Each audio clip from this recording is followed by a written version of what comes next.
नमस्ते बच्चों, मैं हूँ ವಿಜಯಲಕ್ಷ್ಮಿ ಗರ್ಗದ್ ಆ್ಯಂಡ್ ನಾನು ಬೆಂಗಳೂರು ದಕ್ಷಿಣ ಭಾಗ 1ರ ಕರ್ನಾಟಕ ಪಬ್ಲಿಕ್ ಸ್ಕೂಲ್ ಕಗ್ಲಿಪುರನಲ್ಲಿ ಹಿಂದಿ ಶಿಕ್ಷಕಿಯಾಗಿ ಕಾರ್ಯನಿರ್ವಹಿಸ್ತಾ इದ್ದೀನಿ। आज मैं आई हूँ आपके सामने एक बहुत ही इंटरेस्टिंग विषय को लेकर जो आपको और हम सभी को विचार करने का मौका देता है, सोचने का मौका देता है और हल ढूंढने का मौका देता है, यानी सल्यूशन ढूंढने का मौका देता है। जी हाँ बच्चों, आज का विषय ही कुछ ऐसा है कि ये बहुत ही सीरियस मैटर है। चलिए इस विषय को डिस्कस करने से पहले आप मुझे ये बताइए कि इंसान की बुनियादी ज़रूरतें क्या हैं? अर्थ ಆಗಲಿಲ್ವಾ? ಓಕೆ, ಮನುಷ್ಯನ ಮೂಲಭೂತ ಅಗತ್ಯತೆಗಳು ಯಾವುವು? What are the basic needs of a human being?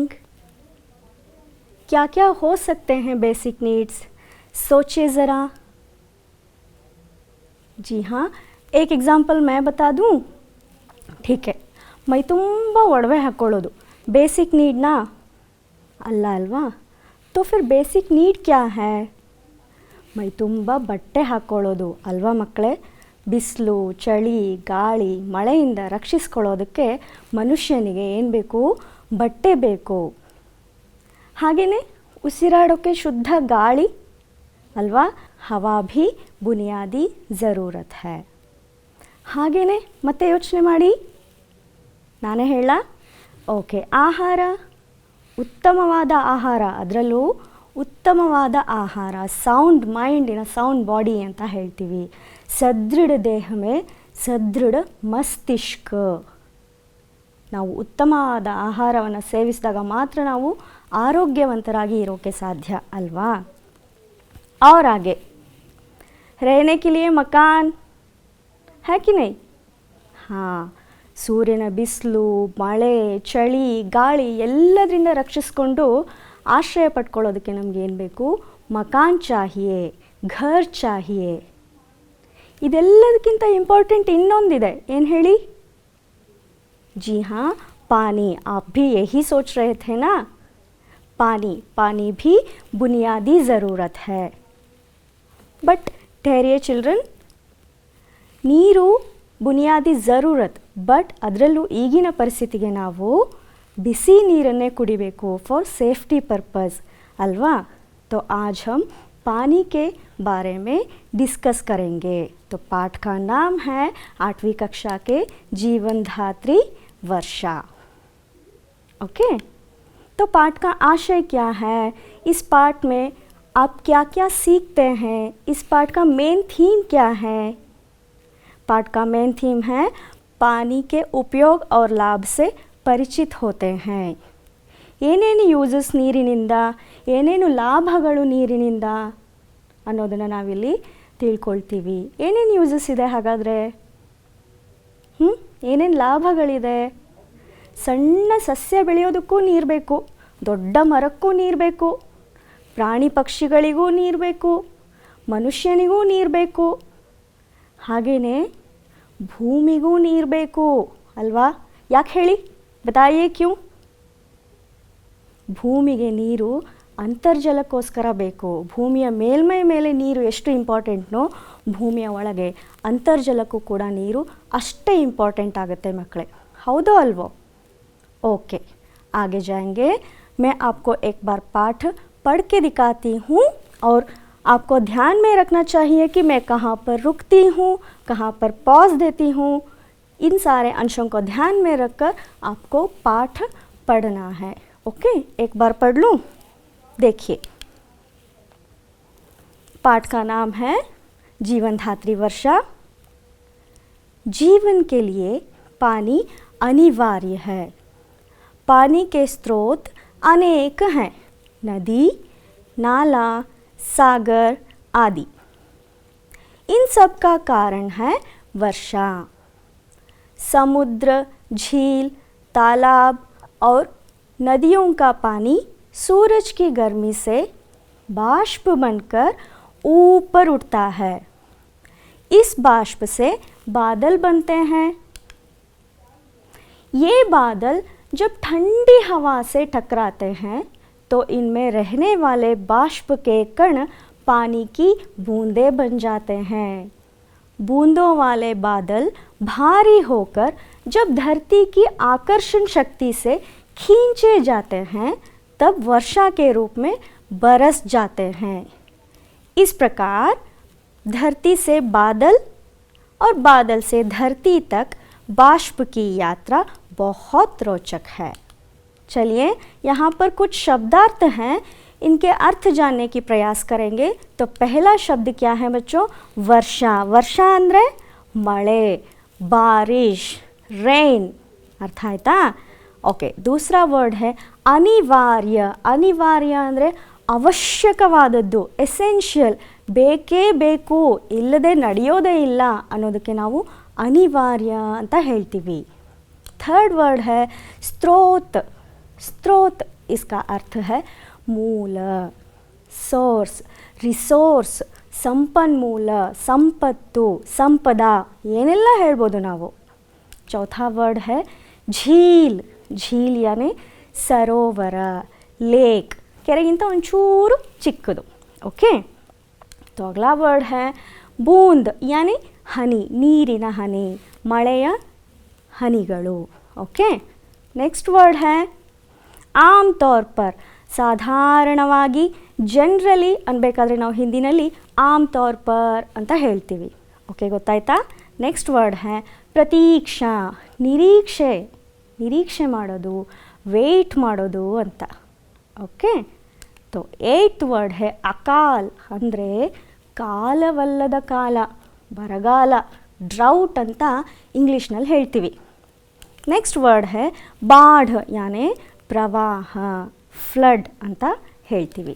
तो नेक्स्ट वर्ड है किसान। किसान किसको नहीं पता? किसान का अर्थ है रೈತ। ओके।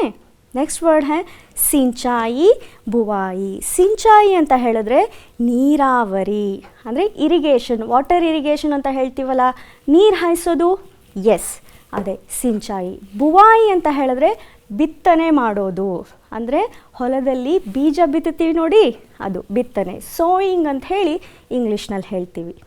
अर्थ आयता? तो आगे जाएंगे। प्रमुखांश की ओर। जीवन के लिए पानी अनिवार्य है। ನಮ್ಮ ಜೀವನಕ್ಕೋಸ್ಕರ ನೀರು ಅನಿವಾರ್ಯ ಅಲ್ವಾ? ಯಾಕೆ ಹೇಳಿ?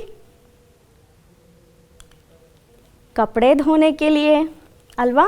कपड़े धोने के लिए पानी अनिवार्य है। ಬಟ್ಟೆ ಒಗೆಯೋದಕ್ಕೆ ನೀರು ಬೇಕೇ ಬೇಕು ಅಲ್ವಾ?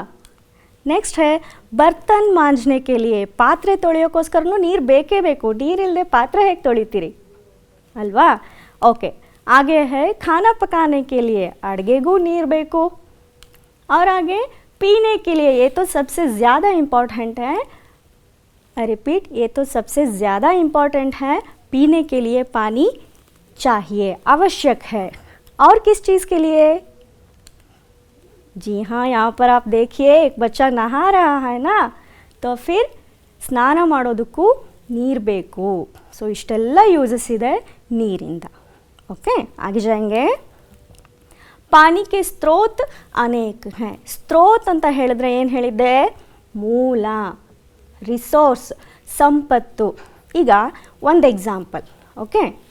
ನಿಮಗೀಗ ತುಂಬ ಹಸಿವಾಗಿದೆ ಅಂತ ತಿಳ್ಕೊಳ್ಳಿ, ನೀವು ಅಡುಗೆ ಮನೆಗೆ ಹೋಗ್ತೀರಾ, ಹ್ಯಾಕಿನೈ? ಸೊ ಅಡುಗೆ ಮನೆಗೆ ಹೋದಾಗ ನಿಮಗೆ ಏನೆಲ್ಲ ತಿಂಡಿಗಳು ಸಿಗುತ್ತೆ ತಿನ್ನೋದಕ್ಕೆ?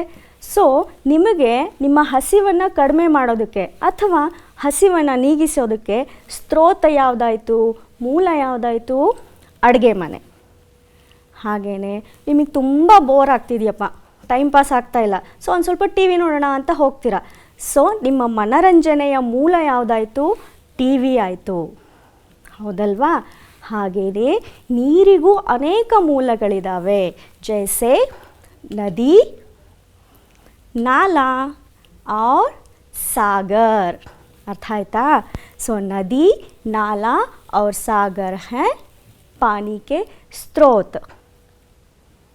बट यहाँ पर एक क्वेश्चन है बच्चों, ಇವುಗಳಿಗೆಲ್ಲ ನೀರು ಎಲ್ಲಿಂದ ಬಂತು? ಇಷ್ಟೊಂದು ಅಮೌಂಟಲ್ಲಿ ನೀರು ಹೇಗೆ ಬಂತು? जी हाँ, ಸಹಿ सोचा आपने. ಮಳೆಯಿಂದ ತಾನೇ ನದಿ ನೀರು ತುಂಬಿ ಹರಿಯೋದು, ನಾಲೆಗಳು ಹರಿಯೋದು, ಸಾಗರ ತುಂಬೋದು. ಸೊ ನನಗೆ ಇನ್ನೂ ಒಂದು ಡೌಟ್ ಇದೆ ಮಕ್ಕಳೇ, ಮಳೆ ಹೇಗೆ ಬರುತ್ತೆ, ಮಳೆ ಹೇಗಾಗುತ್ತೆ? हाँ, तो यहाँ पर एक प्रोसेस है जिसे हम कहते हैं जल चक्र. ಓಕೆ, ಅದನ್ನು ನಾವು ದ ವಾಟರ್ ಸೈಕಲ್ ಅಂತಲೂ ಕರಿತೀವಿ. ಇನ್ನೂ ಒಂದು ಹೆಸರಿದೆ ಹೈಡ್ರೋಜನ್ ಸೈಕಲ್ ಅಂತ ಕೂಡ, ಕನ್ನಡದಲ್ಲೂ ಜಲಚಕ್ರ ಅಂತಲೇ ಕರಿತೀವಿ. तो यहाँ पर है ಜಲಚಕ್ರ. आइए देखते हैं. ನೀರು ಸತತವಾಗಿ ಚಕ್ರೀಕರಣಗೊಳ್ಳುತ್ತಿರುತ್ತದೆ. ನದಿ, ಕೆರೆ, ಬಾವಿ, ಸಮುದ್ರ ಮುಂತಾದ ಜಲಾಕಾರಗಳಿಂದ ನೀರು ಸೂರ್ಯನ ಶಾಖದಿಂದ ಬಿಸಿಯಾಗಿ ಆವಿಕರಣಗೊಳ್ಳುತ್ತದೆ. ಈ ಕ್ರಿಯೆಯಿಂದ ನೀರು ಆವಿಯಾಗಿ ವಾತಾವರಣದಲ್ಲಿ ಗಾಳಿಯೊಂದಿಗೆ ಸೇರುತ್ತದೆ. ನೀರಾವಿ ಮೇಲಕ್ಕೆ ಏರಿದಾಗ ಅಲ್ಲಿನ ತಾಪಮಾನವು ತಂಪಾಗುತ್ತದೆ. ತಂಪು ವಾತಾವರಣವು ನೀರಾವಿಯನ್ನು ಪುನಃ ನೀರಿನ ಹನಿಗಳಾಗಿ ಪರಿವರ್ತನೆಗೊಳಿಸುತ್ತದೆ. ಮೋಡಗಳು ಉತ್ಪಾದನೆಗೊಳ್ಳುತ್ತವೆ. ಇದನ್ನೇ ಘನೀಕರಣ, ಕಂಡೆನ್ಸೇಷನ್ ಎನ್ನುತ್ತಾರೆ. ಮೋಡಗಳು ಭಾರಗೊಂಡಾಗ ಅವು ಮಳೆ, ಮಂಜಿನ ರೂಪದಲ್ಲಿ ಭೂಮಿಯ ಮೇಲೆ ಬೀಳುತ್ತವೆ. ಇದನ್ನು ಮಳೆ ಪ್ರತಿಕ್ರಿಯೆ, ಪ್ರೆಸಿಪಿಟೇಷನ್ ಎನ್ನುತ್ತೇವೆ. ಈ ನೀರು ಪುನಃ ನದಿ ಕೆರೆಗಳಿಗೆ ಬಂದು ಸೇರುತ್ತದೆ. ಅಂತಿಮದಲ್ಲಿ ಸಮುದ್ರವನ್ನು ಸೇರುತ್ತದೆ. ಹೀಗೆ ಜಲಚಕ್ರವು पूर्णगोल्लुवुदु. तो आप समझ गए ना कैसे पानी बादल बनता है, बादल कैसे फिर से पानी बनता है. तो ये था जल चक्र. आगे बढ़ें. ओके.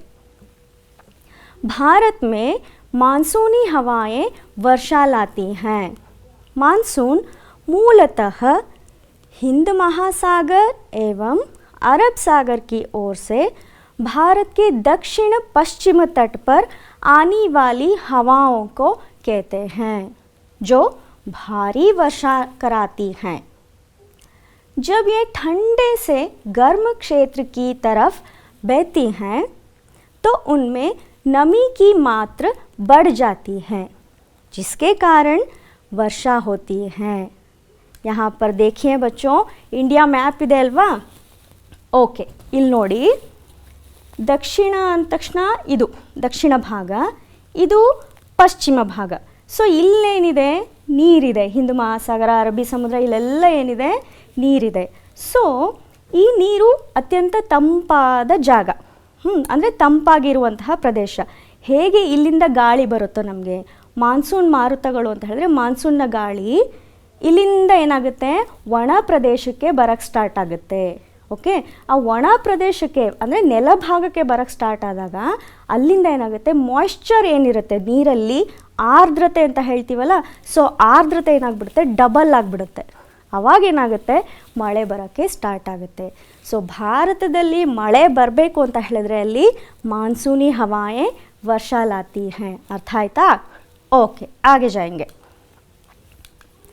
सर्दी गर्मी की ऋतुओं में आमतौर पर वर्षा कम होती है, इसलिए लोग वर्षा की प्रतीक्षा करते हैं. ನಮ್ಮ ಭಾರತಕ್ಕೆ ಮಾನ್ಸೂನ್ ಮಾರುತಗಳು ಬರಬೇಕು, ಮಳೆ ಆಗಬೇಕು. ಫಾರ್ ಎಕ್ಸಾಂಪಲ್, ಇಲ್ಲಿ ನೋಡಿ, ಒಬ್ಬ ರೈತ ಹೊಲದಲ್ಲಿ ಕೆಲಸ ಮಾಡ್ತಾ ಇದ್ದಾನೆ. ಹಾಗೆಯೇ ಇಲ್ಲಿ ಬಿತ್ತನೆ ಕಾರ್ಯ ನಡೀತಾ ಇದೆ. ಇಲ್ಲಿ ನೋಡಿ, ಒಬ್ಬ ರೈತ ನೀರು ಹಾಯಿಸ್ತಾ ಇದ್ದಾನೆ. ಸೊ ಇದಕ್ಕೆಲ್ಲ ಮಳೆ ಬೇಕೇ ಬೇಕು ಅಲ್ವಾ? ಹೌದು ಅಲ್ವಾ? ಸೊ इसलिए लोग किसान लोग वर्षा ऋतु की ಪ್ರತೀಕ್ಷಾ करते हैं. ಮಳೆ ಬರಲಿಲ್ಲ ಅಂದರೆ, ನೆಲ ಹದ ಆಗಲಿಲ್ಲ ಅಂದರೆ ಹೇಗೆ ಬಿತ್ತುತ್ತೀರಿ, ಹೇಗೆ ಬೆಳೆ ಬೆಳಿತೀರಿ, ಹೇಗೆ ಫಸಲು ತೆಗಿತೀರಿ? ಹೌದಲ್ವಾ? तो आगे जाएंगे. ಬಟ್ ಇನ್ನೂ ಒಂದು ಮಾತು ಮಕ್ಕಳೇ, ಮಳೆಗೋಸ್ಕರ ರೈತ ಕಾಯ್ತಾನೇ ಇರ್ತಾನೆ. अगर वर्षा नहीं होती तो क्या हो सकता है? जी हाँ, अगर वर्षा नहीं होती तो अकाल पड़ता है, खेत सूख जाते हैं और गाय बैल मरने लगते हैं. देखिए यहाँ पर ಹೇಗೆ ನೆಲ ಒಣಗಿ ಹೋಗಿದೆ ಅಲ್ವಾ, ಹೇಗೆ ಬಿರುಕು ಬಿಟ್ಟಿರುವಂತಹ ನೆಲಗಳು ಇವು. ಸೊ ಇಂಥ ಬಿರುಕು ಬಿಟ್ಟಿರೋ ನೆಲದಲ್ಲಿ ಆಪ್ ಕ್ಯಾ ಫಸಲ್ ನಿಕಾಲೆಂಗೆ? ಇಂಪಾಸಿಬಲ್ನಾ? ಸೊ ಕಾಲವಲ್ಲದ ಕಾಲ, ಅಕಾಲ ಅಂತ ಹೇಳಿದ್ರೆ ಏನು ಹೇಳಿದ್ದೆ, ಕಾಲವಲ್ಲದ ಕಾಲ, ಡ್ರೌಟ್, ಬರಗಾಲ ಅಂತ. ಬರಗಾಲ ಅನ್ನೋದು ತುಂಬ ಕೆಟ್ಟ ಪರಿಸ್ಥಿತಿ ಮಕ್ಕಳೇ. ಹಾಗೆಯೇ ಅಗರ್ ಜ್ಯಾದಾ ವರ್ಷ ಹುಯಿ ತೋ ನೋಡಿ, जब बहुत ज़्यादा वर्षा होती है तो नदियाँ अपने किनारों को तोड़कर बहने लगती हैं. इसको बाढ़ कहते हैं. ತನ್ನ ಕಿನಾರ ಅಂತ ಹೇಳಿದ್ರೆ ತನ್ನ ದಂಡೆಯನ್ನು ಒಡ್ಕೊಂಡು ಏನಾಗ್ಬಿಡುತ್ತೆ, ಮುಂದೆ ಬರುತ್ತೆ, ಪ್ರವಾಹದ ಸೃಷ್ಟಿಯಾಗುತ್ತೆ. देखिए यहाँ पर इस पिक्चर में आप देख सकते हैं कि कैसे अपना किनारा तोड़कर बाहर पानी बह रही है ಅಲ್ವಾ. ಹಾಗೆಯೇ ಇನ್ನೊಂದು ನೋಡಿ, ಇಲ್ಲಿ ಹೇಗೆ ಇಡೀ ಮನೆನೇ ಬಿದ್ದು ಹೋಗಿಬಿಟ್ಟಿದೆ. ಇದು ಯಾವುದರಿಂದ ಆಗಿರೋದು? ಪ್ರವಾಹದಿಂದ, ಅತಿಯಾದ ಮಳೆಯಿಂದ. ಅತಿಯಾಗಿ ಮಳೆ ಬಂದರೂ ಕಷ್ಟ, ಮಳೆ ಬರಲಿಲ್ಲ ಅಂದರೂ ಕಷ್ಟ. ಒಂದು ಮಾತು, ಯಾವುದೇ ಅತಿಯಾದರೂ ಎಲ್ಲನೂ ಕಷ್ಟನೇ. है कि नहीं बच्चों? ठीक है, आगे जाएंगे. वर्षा का जल साफ और शुद्ध जल का सबसे अच्छा स्रोत है. ಹೌದಲ್ವಾ. ಸೊ ಮಳೆಯ ನೀರು ಅತ್ಯಂತ ಪ್ಯೂರ್ ವಾಟರ್ ಅಂತೆ, ಅತ್ಯಂತ ಪ್ಯೂರ್ ಆಗಿರುವಂತಹ ನೀರು. ನೋಡಿ ಇಲ್ಲಿ ಮಳೆಯ ನೀರಿನ ಹನಿಗಳ ಫೋಟೋ ಹೊಡ್ಕೊಂಡು ಬಂದಿದ್ದೀನಿ ನಾನು. ನೋಡಿ ಇಲ್ಲಿ ಮಳೆಯ ನೀರಿನ ಹನಿಗಳು ಎಷ್ಟು ಶುದ್ಧ ಅಂತ ಹೇಳಿದ್ರೆ, ಯಾಕೆ ಹೇಳಿ, ಮೋಡದಿಂದ ಏನಾಗುತ್ತೆ, ಜಲಚಕ್ರದಲ್ಲಿ ನೋಡಿದ್ರಿ ಅಲ್ವಾ, ಮೋಡಗಳು ಏನು ವೇಪರ್ ಆಗಿ ಮೋಡಗಳಾಗಿ ಅಲ್ಲಿಂದ ಬರುವಂಥ ಹನಿಗಳು ತುಂಬ ಪ್ಯೂರ್ ಆಗಿರುತ್ತೆ, ತುಂಬ ಶುದ್ಧವಾಗಿರುತ್ತೆ. ಸೊ ಮಳೆಯ ನೀರು ಅತ್ಯಂತ ಶುದ್ಧ ನೀರಿನ ಮೂಲ. ಬಟ್ ಸಿಟಿನಲ್ಲಾಗೋ ಮಳೆಯನ್ನು ನೀವು ಪ್ಯೂರ್ ವಾಟರ್ ಅಂತ ಹೇಳಕ್ಕೆ ಸಾಧ್ಯ ಇಲ್ಲ. ಬತಾಯೇ ಕ್ಯೂ? ಕ್ಯೂಂಕಿ ಸಿಟಿಗಳಲ್ಲಿ ತುಂಬಾ ಏರ್ ಪೊಲ್ಯೂಷನ್ ಇರುತ್ತೆ. ಆ ಏರ್ ಪೊಲ್ಯೂಷನ್ ರಿಲೀಸ್ ಮಾಡುವಂತಹ ಕಾರ್ಬನ್ ಡೈಆಕ್ಸೈಡ್ ಮಳೆಯ ಹನಿಯ ಜೊತೆ ಸೇರಿಕೊಂಡು ಆ್ಯಸಿಡ್ ರೇನ್ ಆಗಿ ಕನ್ವರ್ಟ್ ಆಗಿಬಿಡುತ್ತೆ. ಆ್ಯಂಡ್ ಇದನ್ನು ನಾವು ಕನ್ನಡದಲ್ಲಿ ಆಮ್ಲೀಯ ಮಳೆ ಅಂತಲೂ ಕರಿತೀವಿ. ಸೊ ಆಮ್ಲೀಯ ಮಳೆ, acid rain is not a pure water. ಅಗಲಾ ಕ್ಯಾ ಹೈ, ವರ್ಷಾ ಕಿಸಾನೋ ಕೆ ಲಿಯೆ ವರದಾನ್ ಹೈ. ಹೌದಲ್ವಾ. ಮಳೆನೇ ಬರಲಿಲ್ಲ ಅಂದರೆ ರೈತ ತಾನೇ ತನ್ನ ಹೊಲದಲ್ಲಿ ಏನು ಮಾಡೋಕ್ಕೆ ಸಾಧ್ಯ? ಆ ಡ್ರೈ ಲ್ಯಾಂಡ್ ಇಟ್ಕೊಂಡು ಏನು ತಾನೇ ಬಿತ್ತೋಕ್ಕೆ ಸಾಧ್ಯ ರೈತ? ಸೊ ವರ್ಷಾ ಕಿಸಾನೋ ಕೆ ಲಿಯೆ ವರದಾನ್ ಹೈ. नेक्स्ट है, संसार के सभी जीव जंतुओं के लिए पानी अत्यंत आवश्यक है. ಹೌದಲ್ವಾ. ಎಲ್ಲ ಜೀವರಾಶಿಗಳಿಗೂ ನೀರು ಬೇಕೇ ಬೇಕು. ಇಲ್ಲಿ ನೋಡಿ, ಮುದ್ದಾದ ಸಾರಂಗ ಎಷ್ಟು ಚೆನ್ನಾಗಿ ನೀರು ಕುಡಿತಾ ಇದೆ. ಹಾಗೆಯೇ ಇಲ್ಲಿ ನೋಡಿ, ಪಕ್ಷಿಗಳು, ಗುಬ್ಬಚ್ಚಿಗಳು ಎಷ್ಟು ಚಂದ ನೀರು ಕುಡಿತಾ ಇದ್ದಾವೆ. ಸೊ ಸಣ್ಣ ಸಸ್ಯ ಆಗಲಿ, ದೊಡ್ಡ ಮರ ಆಗಲಿ, ಯಾವುದೇ ಪ್ರಾಣಿ ಆಗಲಿ, ಯಾವುದೇ ಪಕ್ಷಿ ಆಗಲಿ, ಮನುಷ್ಯ ಆಗಲಿ, ಎಲ್ಲ ಜೀವರಾಶಿಗಳಿಗೂ ನೀರು ಅತ್ಯವಶ್ಯಕವಾಗಿ ಬೇಕು. ಪಾನಿ ಅನಿವಾರ್ಯ है. ओके, आगे चलें. पानी के बिना कोई भी कार्य नहीं किया जा सकता. जैसे नहाना धोना, साफ सफाई और सिंचाई बुआई. ಸ್ನಾನ ಮಾಡೋಕ್ಕೆ ಬೇಕು, ಬಟ್ಟೆ ಒಗೆಯೋಕ್ಕೆ ಬೇಕು, ಕ್ಲೀನಿಂಗಿಗೆ ನೀರು ಬೇಕು, ಹಾಗೆಯೇ ಬಿತ್ತನೆ ಮಾಡೋದಕ್ಕೆ, ಹಾಗೆ ನೀರು ಹಾಯಿಸೋದಕ್ಕೂ ಕೂಡ ನೀರು ಬೇಕು. ಸೊ पानी के बिना कोई भी कार्य नहीं किया जा सकता. और अब आपको पाठ से हटकर थोड़ा इधर आना चाहिए. यहाँ पर देखिए एग्जाम्पल्स जो मैंने दिया है, नहाना धोना, साफ सफाई और सिंचाई बुआई. ಈ 3 ಎಕ್ಸಾಂಪಲ್ಸ್ನ ನೀವು ತಗೊಳ್ಳಿ. ಅದರಲ್ಲಿ ನಿಮಗೆ ಕಾಮನ್ ಆಗಿ ಏನು ಕಾಣಿಸುತ್ತೆ? ನಹಾನಾ ಧೋನಾ, ಸಿಂಚಾಯಿ ಬುವಾಯಿ ಮತ್ತು ಸಾಫ್ ಸಫಾಯಿ ಇದೆ ಅಲ್ವಾ. ಅದರಲ್ಲಿ ನೀವು ಕಾಮನ್ ಆಗಿ ನೋಡುವಂಥದ್ದೇನು? मैं बता दूँ? जी हाँ, उनमें कॉमन है मध्य इरुವಂತಹ हाइफन, जिसे हम योजक चिन्ह कहते हैं. ಸೊ ಆ ಹೈಫನ್ನ ಆ ಕಡೆ ಈ ಕಡೆ 2 ಅರ್ಥಪೂರ್ಣ ಶಬ್ದಗಳು ಬಂದು ಒಂದು ಹೊಸ ಶಬ್ದ ಆದಾಗ ಅದನ್ನು ನಾವು ಜೋಡಿ ಪದ ಅಂತ ಹೇಳ್ತೀವಿ, ಶಬ್ದಯುಗ್ಮ ಅಂತ ಹೇಳ್ತೀವಿ. अर्थ आएता? आपको ये बात याद में रखना चाहिए, क्योंकि आगे जाके मैं इसके बारे में पूछने वाली हूँ, एक्टिविटी देने वाली हूँ. ಓಕೆ, ಸೊ ಹೈಫನ್ನ ಆ ಕಡೆ ಈ ಕಡೆ ಎರಡು ಅರ್ಥಪೂರ್ಣ ಶಬ್ದಗಳು ಬಂದು ಒಂದು ಹೊಸ ಶಬ್ದ ಆಯಿತು ಅಂತ ಹೇಳಿದ್ರೆ ಅದನ್ನು ನಾವು ಶಬ್ದಯುಗ್ಮ ಅಂತ ಹಿಂದಿನಲ್ಲಿ ಹೇಳಿದ್ರೆ ಜೋಡಿ ಪದ ಅಂತ ಹೇಳಿ ಕನ್ನಡದಲ್ಲಿ ಹೇಳ್ತೀವಿ. ಓಕೆ, तो इस तरह ವರ್ಷ ಅತ್ಯಂತ ಉಪಯೋಗಿ है. ಓಕೆ, ಸೊ ಈಗ ನನಗೊಂದು ಡೌಟ್ ಮಕ್ಕಳೇ, ಇಷ್ಟೆಲ್ಲ ಯೂಸಸ್ ಆಗುತ್ತಲ್ವ ನೀರಿಂದ, ಅದು ಮಳೆ ನೀರಿಂದ, ಇದನ್ನು ನಾವು ಸಂರಕ್ಷಿಸೋಕೆ ಸಾಧ್ಯನೇ ಇಲ್ವಾ? ಒಂದು ಎಕ್ಸಾಂಪಲ್. ಓಕೆ, ಒಂದು ಎಕ್ಸಾಂಪಲ್. ಈಗ ಬೇಸಿಗೆಗಾಲ ಬಂತು ಅಂದರೆ ಏನು ಮಾಡ್ತೀವಿ? ಬೇಗ ಬೇಗ ಹಪ್ಪಳ ಮಾಡಿಬಿಟ್ಟು ಒಣಗಿಸಿ ಡಬ್ಬಿನಲ್ಲಿ ಹಾಕಿಟ್ಕೊಂಡು ವರ್ಷ ಇಡೀ ಹಪ್ಪಳ ತಿಂತೀವಿ, ಹೇಗಿನೈ? ಇನ್ನೂ ಒಂದು ಎಕ್ಸಾಂಪಲ್, ಮಾವಿನಕಾಯಿ ಸೀಸನ್ ಬಂದರೆ ಮಾವಿನಕಾಯಿ ಕಟ್ ಮಾಡಿ ಉಪ್ಪಿನಕಾಯಿ ಹಾಕಿ ಭರಣಿನಲ್ಲಿ ತುಂಬಿಟ್ಟು ಇಡೀ ವರ್ಷ ಎಲ್ಲ ನಾವು ಉಪ್ಪಿನಕಾಯಿ ತಿಂತೀವಿ, ಹೌದಲ್ವಾ? ಸೊ इसी तरह क्या हम वर्षा के पानी का संरक्षण करके क्या साल भर हम यूज़ नहीं कर सकते हैं क्या? क्यों नहीं? चाहिए तो कुछ भी कर सकते हैं, है कि नहीं बच्चों? जी हाँ, वर्षा के पानी का संरक्षण कैसे करें, यहाँ पर एक मेथड है, आपको दिखाती हूँ. ये रहा वर्षा के पानी का संरक्षण. ओके, देखकर आइए. ಮಳೆ ನೀರಿನ ಸಂರಕ್ಷಣೆ, ಮಳೆ ನೀರಿನ ಕೊಯ್ಲು ಎಂದರೆ ಮನೆಗಳ ತಾರಸಿ, ಮೈದಾನ ಅಂದರೆ ವೇಸ್ಟ್ ಗ್ರೌಂಡ್ ಮುಂತಾದ ಜಾಗಗಳಲ್ಲಿ ಬೀಳುವ ಮಳೆ ನೀರನ್ನು ಮಣ್ಣಿನಲ್ಲಿ ಅಂತರ್ಜಲವನ್ನಾಗಿ ಶೇಖರಿಸುವ ವಿಧಾನ. ಇದನ್ನು ಮಳೆ ನೀರು ವ್ಯರ್ಥಗೊಳ್ಳದೆ ಸಂಗ್ರಹಿಸುವ ಒಂದು ಪದ್ಧತಿ ಎನ್ನಬಹುದು. ಮಳೆಗಾಲದಲ್ಲಿ ಬೀಳುವ ನೀರನ್ನು ಮನೆಯ ತಾರಸಿಯಿಂದ ಕೊಳವೆಗಳ ಮೂಲಕ ಒಂದು ಬಾವಿಯಲ್ಲಿ ಸಂಗ್ರಹಿಸಿ ಅಗತ್ಯವಿದ್ದಾಗ ನೀರನ್ನು ಈ ಮೂಲಗಳಿಂದ ಬಳಸಿಕೊಳ್ಳಬಹುದು. ಈ ಪ್ರಕ್ರಿಯೆಯು ಬಹಳ ಸರಳ ಸುಲಭ ವಿಧಾನ ಮಾತ್ರವಲ್ಲದೆ ಆರ್ಥಿಕತೆಯ ದೃಷ್ಟಿಯಿಂದಲೂ ಬಹಳನೇ ಸಹಾಯಕಾರಿ ಮಕ್ಕಳೇ.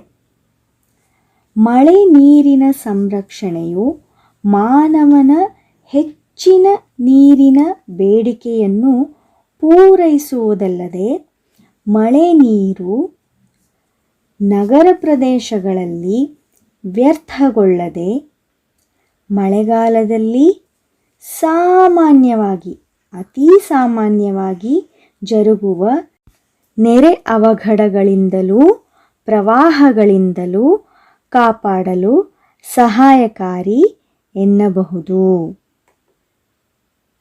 तो आप समझ गए ना कैसे वर्षा के पानी का संरक्षण करते हैं. ಟ್ರೈ ಮಾಡ್ಬೋದಲ್ವಾ? ಇಡೀ ವರ್ಷ ನಾವು ಈ ರೀತಿ ನೀರಿನ ಸಂರಕ್ಷಣೆ ಮಾಡೋದ್ರಿಂದ ಇಡೀ ವರ್ಷ ನಾವು ನೀರನ್ನು ಯೂಸ್ ಮಾಡ್ಕೊಳ್ಬೋದು. ओके, आगे बढ़ते हैं. क्या है बच्चों आगे? नमूने के अनुसार एक साथ आने वाले शब्दों को लिखिए. ಆವಾಗಲೇ ನಾನು ಜೋಡಿ ಪದ ಬಗ್ಗೆ ಹೇಳಿದ್ದೆ ಅಲ್ವಾ, ಶಬ್ದ ಯುಗ್ಮಕ್ಕೆ ಬಾರೆ ಮೇ.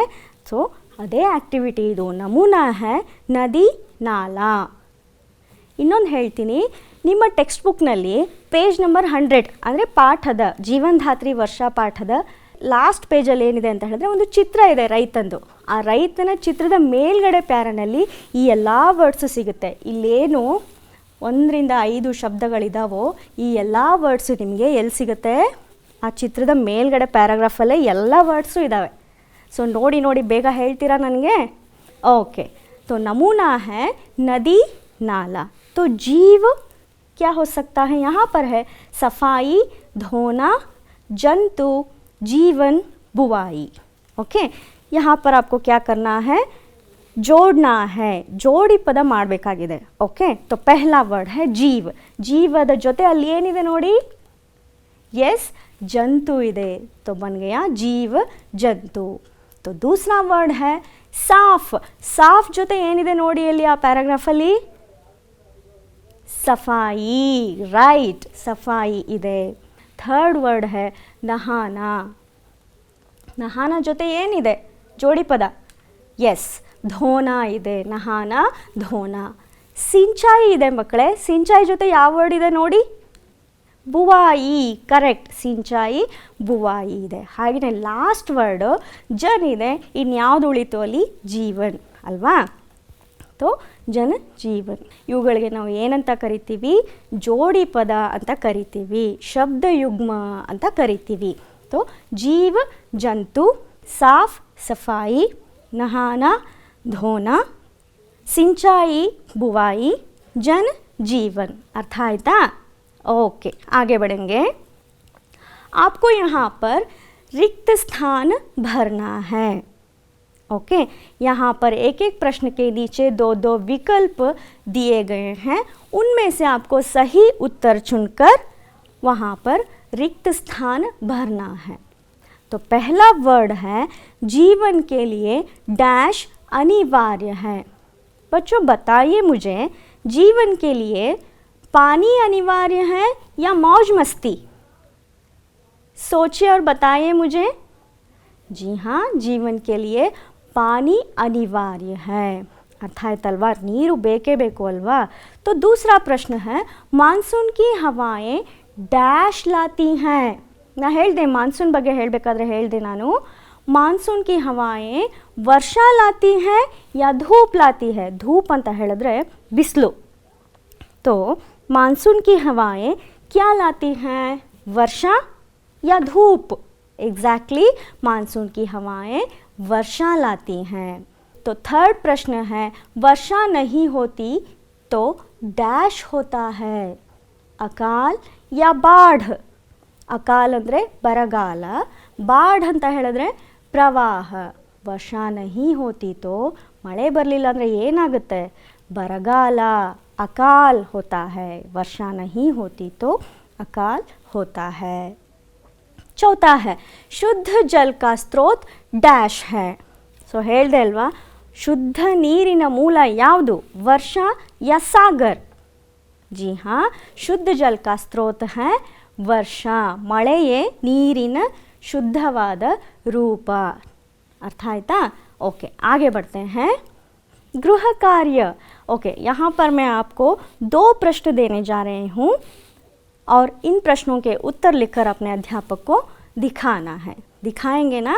चलिए, पहला प्रश्न है बादल कैसे बनते हैं?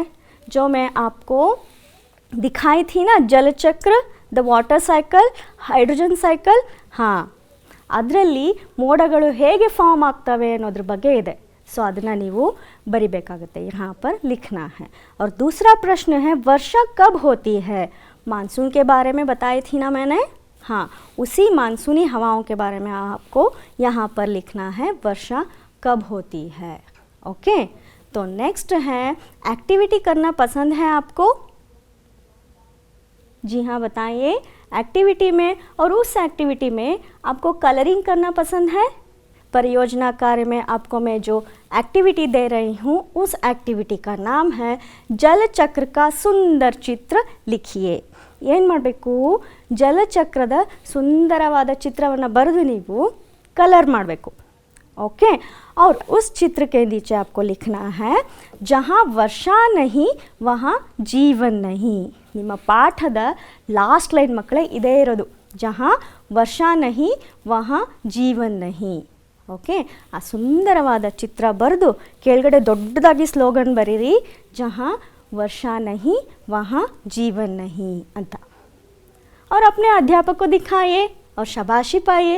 ओके, ठीक है, फिर मैं आती हूँ अगली बार एक और इंटरेस्टिंग विषय को लेकर. तब तक के लिए धन्यवाद.